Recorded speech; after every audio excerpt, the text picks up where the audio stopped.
une femme commence à fréquenter un jeune restaurateur prospère, puis elle remarque quelque chose de particulier chez ses employés, ils sont tous orphelins, et elle aussi. Lorsque Sandra Rowe est revenue à Seattle à l'âge de 25 ans, elle s'est sentie insupportablement seule. Née à Seattle, elle avait grandi dans une famille d'accueil d'une ville du Midwest. Il n'y avait pas vraiment d'endroit qu'elle considérait comme sa maison, et pourtant elle avait le mal du pays. Par un dimanche après-midi froid et brumeux, Sandra est entrée dans un restaurant voisin. Elle a commandé des gaufres et du chocolat chaud et a regardé par la fenêtre. Trouvera-t-elle un jour un endroit où elle se sentira à sa place? Si est-il alors qu'une voix agréable a interrompu sa rêverie. Bonjour. Si est-il la première fois que vous venez ici, n'est-ce pas? La voix était celle d'un grand et bel homme au sourire doux. Je connais toutes nos habituées, et aucune n'est aussi belle que vous. Sandra rit. Je vois que vous flattez toutes vos clientes, a-t-elle dit. Seulement les très jolies, a souri l'homme. Je m'appelle Jared Castell. Puis-je me joindre à vous? Sandra a accepté d'un geste et, en peu de temps, Jared s'est assis en face d'elle et tous deux ont bavardé joyeusement comme s'ils se connaissaient depuis toujours. La serveuse a apporté la commande de Sandra et elle était également gentille et amicale. Tout le personnel avait le visage ensoleillé, était plein de bonne volonté et bavardait joyeusement avec les clients. Si est-il l'endroit le plus joyeux que j'ai jamais vu, a commenté Sandra. Vous devez avoir un patron formidable. Jared a fait un grand sourire. Merci, c'est ce qu'il a crié. Si est-il toujours agréable d'être apprécié. Vous êtes le patron? Je croyais que vous étiez le manager, s'est étonnée Sandra en regardant les vêtements soignés mais décontractés de Jared. J'ai mis que les choses restent informelles, a-t-il expliqué. Nous sommes une famille ici, plus que toute autre chose. Une famille, a murmuré Sandra.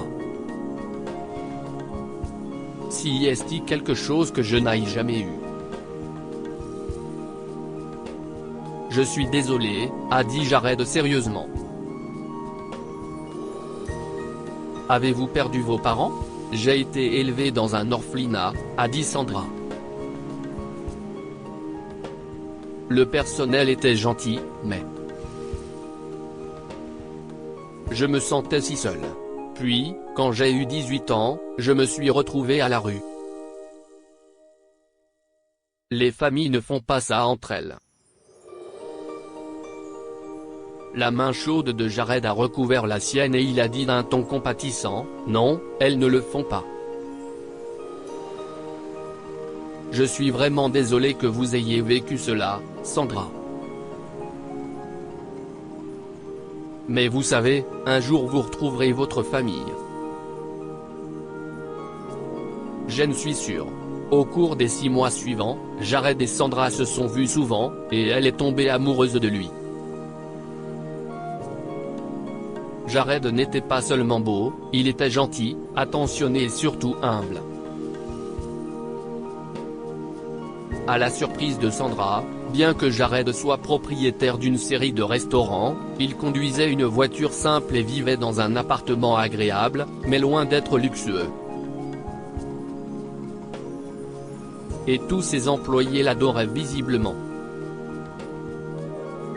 L'une des serveuses ne tarissait pas d'éloges sur Jared, si est-il le meilleur patron, vous savez?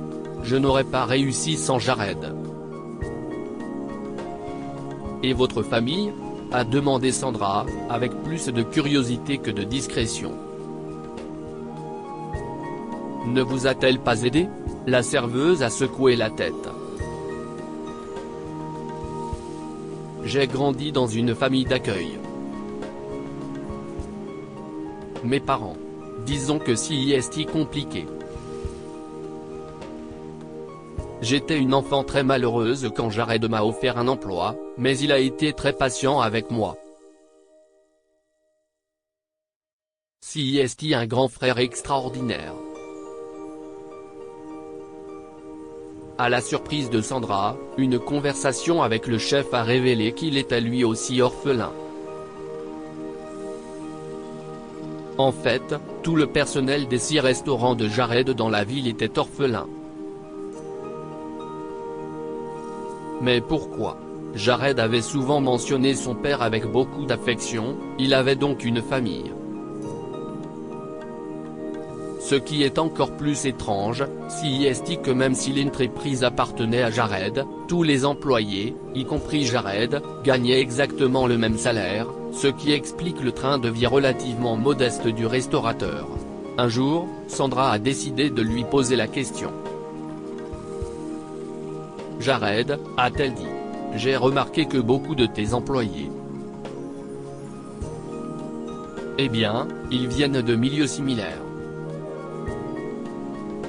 D'orphelinat ou de famille d'accueil. Jared a acquiescé. Oui, a-t-il répondu.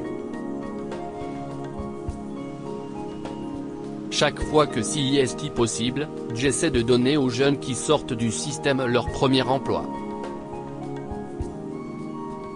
Ils découvrent le monde à 18 ans et se sentent tellement perdus. Ils obtiennent donc un emploi, je les aide à trouver un appartement et, surtout, ils font partie de la famille dans laquelle nous sommes tous égaux à tout point de vue. Même si l'entreprise m'appartient, chaque employé, moi y compris, gagne exactement le même salaire. Je les connais tous, je sais quels sont leurs rêves, ce à quoi ils aspirent, je considère chacun d'entre eux comme un frère ou une sœur.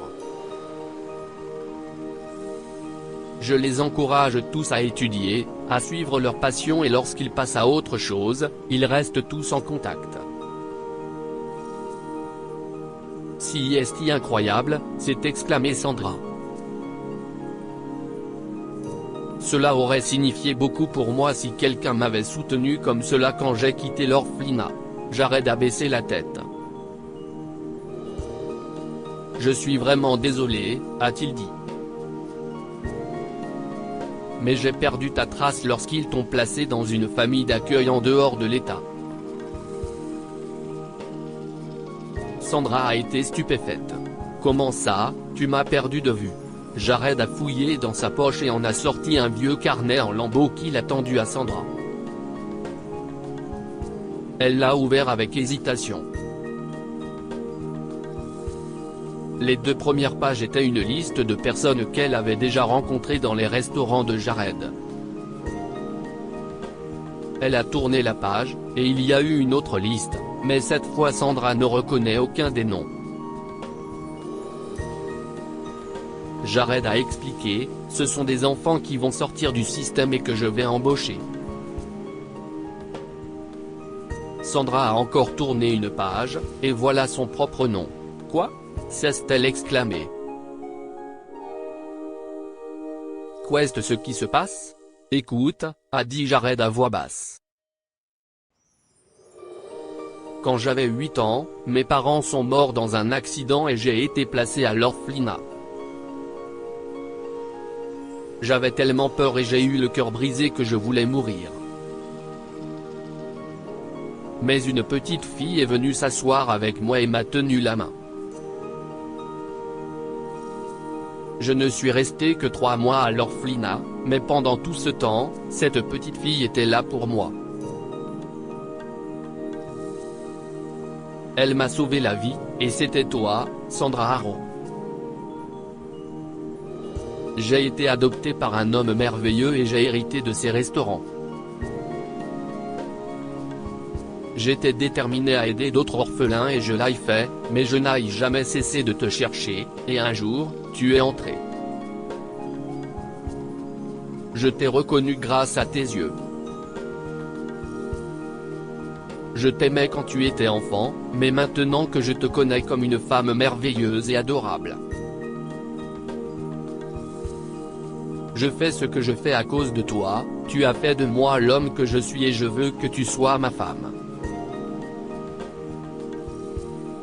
Sandra a regardé Jared dans les yeux, et sous le masque que le temps et la maturité lui avaient donné, elle a entrevu un autre visage, celui d'un garçon désorienté, brisé, dont le monde s'était écroulé. Elle était la plus jeune enfant de l'orphelinat, et pourtant elle avait trouvé dans son petit cœur la force et la compassion nécessaires pour lui apporter son soutien. La tendresse qu'elle lui a témoignée l'a aidé à traverser ses premiers jours cauchemardesques et lui a inspiré la mission de sa vie. Sandra a traversé la table et a saisi sa main, comme elle l'avait fait il y a si longtemps.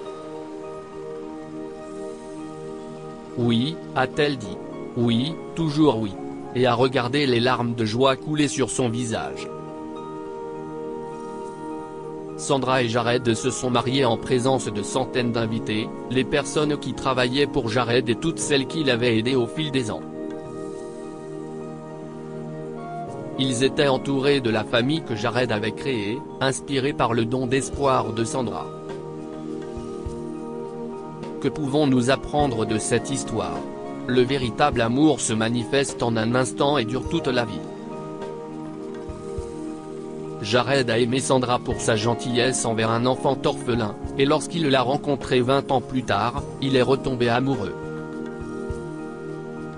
Semez des graines de bonté et vous récolterez de l'amour. La bonté de Jared à l'égard d'autres orphelins a fini par construire une famille immense et aimante pour le bénéfice de tous. Partagez cette histoire avec vos amis.